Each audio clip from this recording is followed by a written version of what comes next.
जय हिंद साथियों, स्वागत है आप सभी का एक बार फिर से राम सर यूट्यूब चैनल में। और एक हमारे बीच अच्छी खबर निकल के आ रही है जो कि नई दिल्ली से है।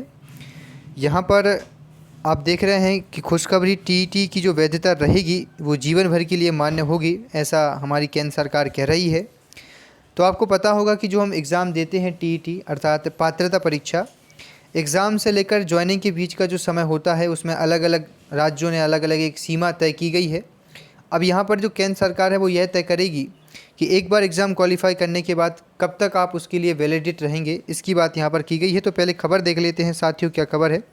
केंद्र सरकार ने शिक्षक बनने के इच्छुक अभ्यर्थियों के हक में महत्वपूर्ण फैसला लिया है। अब उन्हें हर 7 साल में शिक्षक अर्हता परीक्षा, जिसको हम क्या बोलते हैं टीईटी, टीचर एलिजिबिलिटी टेस्ट, पास करने की ज़रूरत नहीं होगी, बल्कि एक बार टीईटी पास करने पर जीवन भर के लिए मान्य हो रहेगी। यह व्यवस्था देश भर में लागू होगी, मतलब आप मान के चलिए कि लगभग सभी प्रदेशों में ये लागू होगी।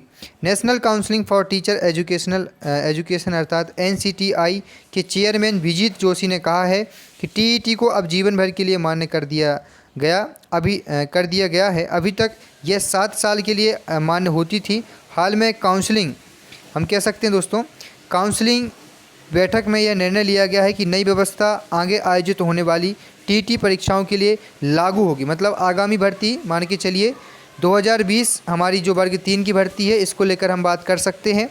जो हो चुकी भर्ती हैं उसको लेकर हम आगे चर्चा भी करेंगे। छात्र पहले ही टीईटी पास कर चुके हैं, उनके मामले में एनसीईआरटी ने कहा है कि वह कानूनी सलाह लेकर फैसला लेगी। जैसे मान के चलिए कि आपने वर्ग 1 और वर्ग 2 क्वालिफाई कर लिया है, तो अब आप मुझसे पूछेंगे कि सर हमारी कब तक वैलिड होगी। तो इसको लेकर जो एनसीईआरटी है वो चर्चा करेगा, कानूनी फैसला लेगा, तब हम इसमें कह सकते हैं। तो इसमें एनसीईआरटी जो फैसला लेगा कि कब तक वैलिड रखना है, ये आगे होगा। आगे देखिए दोस्तों, नेट की तर्ज पर होगा एग्ज़ाम। शिक्षा का अधिकार कानून लागू होने के बाद उच्च शिक्षा की भांति स्कूल शिक्षा में भी नेट की तर्ज पर टीईटी का प्रावधान किया गया, लेकिन अभी तक इसकी मान्यता 7 साल के लिए ही थी। यानी टीईटी करने के बाद व्यक्ति 7 साल में शिक्षक नियुक्त नहीं होता है तो फिर उसे टीईटी पास करनी होती है, मतलब वापस से। इसी प्रकार की नई नौकरी के लिए भी आवेदन की यह प्रक्रिया आड़े आती थी। ठीक है, तो दोस्तों कहीं ना कहीं ये फैसला केंद्र सरकार का है, तो हम इसमें अमल कर सकते हैं कि हो सकता है ये चीज़ आने वाले समय में बहुत जल्द ही लागू कर दी जाए, क्योंकि यहाँ पर आधिकारिक बयान आया है जोशी जी का।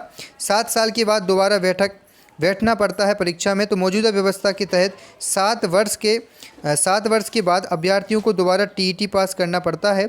इसके चलते हर साल केंद्र सरकार एवं राज्यों के द्वारा आयोजित होने वाली शिक्षक पात्रता परीक्षाओं में लाखों उम्मीदवार बैठते हैं और कई वर्षों से अभ्यर्थी इसे यूजीसी नेट की तर्ज पर बदलाव की मांग कर भी रहे थे। तो यही सही हुआ है एक प्रकार से देखा जाए।